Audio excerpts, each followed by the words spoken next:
Hi, this is Gautam Ashok. We are going to discuss about concept of blocking. In the last class, we discussed about capture. We can capture the enemy army if they are on the way of our teammates. Let's see one example. Let's say this rook. This rook can capture the knight because the knight is the enemy army, and more importantly it is on the square where our rook can reach that square. We can capture the enemy army if our army can reach that square. So now let's see concept of blocking. If our own teammate is stopping us, we cannot make the move over the pieces. So what I mean here, let's say this is the rook. We are playing from the white side. This rook want to reach this square, but right now our own teammate, our pawn is blocking, so we cannot go over the pawn. This is called as blocked. We blocked by the pawn. Our rook is blocked by the pawn. Here is a question. Think about this. Our rook want to reach this square within 3 moves. Try to figure out how exactly we can reach to that square with our rook.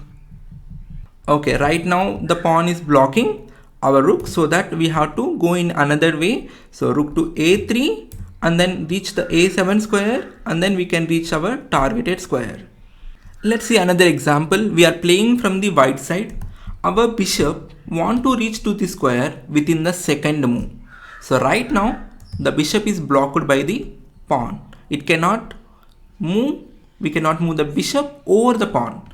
So first of all, remove the blocking pawn, and then we can make the move of the bishop.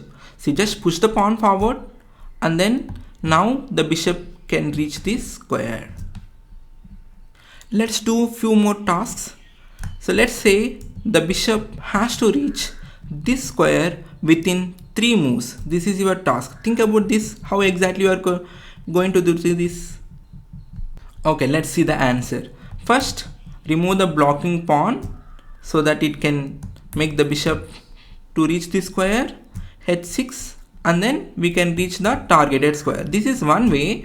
The other way is you can also remove this pawn and bring the bishop to a3 and reach the targeted square. Next question. I want rook to reach to this square within 3 moves. Think about this, how you can do this.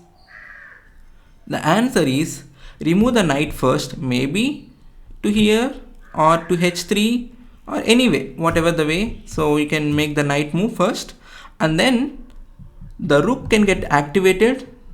We removed the blocking and we made the rook move, and now the rook can reach the targeted square.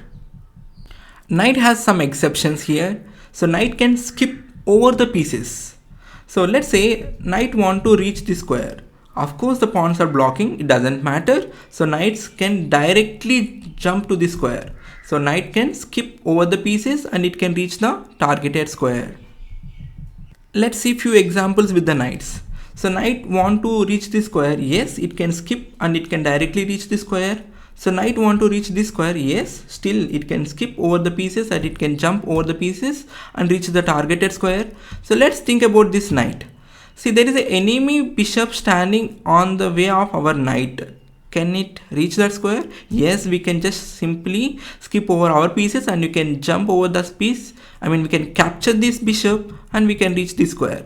Okay, so let's say our own piece is standing on the knight reachable square. Now we cannot move. The pawn is stopping the knight. That pawn is blocking. We cannot jump into the square of our pawn. In our game, so generally all the other pieces, to activate them, to bring them out, we should remove the pawns. Let's say bishop, you have to push the pawn so that bishop will get activated and it will come into the game. But whereas for the knight, no need of pawn moves, it can skip over the pawns and it can reach the squares where it can go. This is about blocking. Remember, knights have exception, they can skip over the pieces. Yeah, we'll meet in the next video. Until then, take care. Bye bye.